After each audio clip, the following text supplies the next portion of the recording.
Today's financial markets can be summed up in 3 words: global, fast, and complex. But as the market structure evolves, so must the regulatory structure that oversees it. John Lothian News has spoken with several industry experts and put together this series on the evolution of financial market structure. In Part 1, Peter Nabicht, Senior Advisor of the Modern Markets Initiative, welcomes the public's interest in high-frequency trading in the wake of Michael Lewis's book, Flash Boys, but cautions that changes may have unintended consequences. In order for us to improve the marketplace for investors, we need to have a very comprehensive discussion where we vet out new ideas and vet out changes to the marketplace. Doing them in a public forum is a great idea. I like the idea that Flash Boys has brought some of these issues to the public so that they know.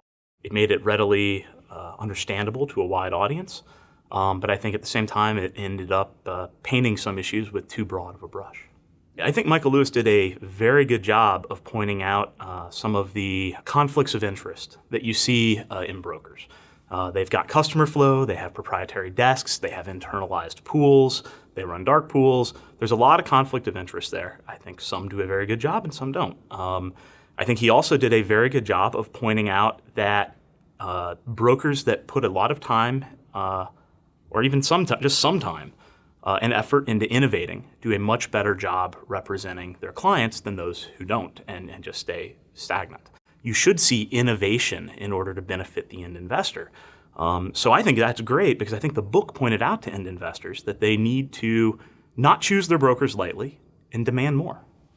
Sometimes you have to cut through some of the misinformation that's out there. And I think that kind of leads us back to what Michael Lewis didn't get right.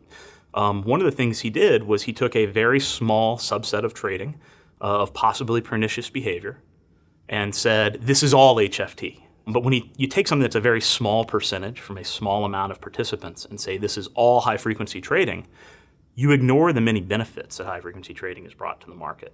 You ignore all those professional traders who many of which use high-frequency trading in order to provide more liquidity to the market, in order to help the public negotiation in lit markets to fair prices, and help meet the demand that investors have to get in and out of positions. And that's the vast amount of high-frequency trading activity. It's beneficial to the markets, it's fair to the markets, it's ethical, and that's the behavior that you see come from a wide array of market participants with many, many strategies. And to basically throw that out the door and only talk about the negative, I think confuses investors and lowers their confidence in the market.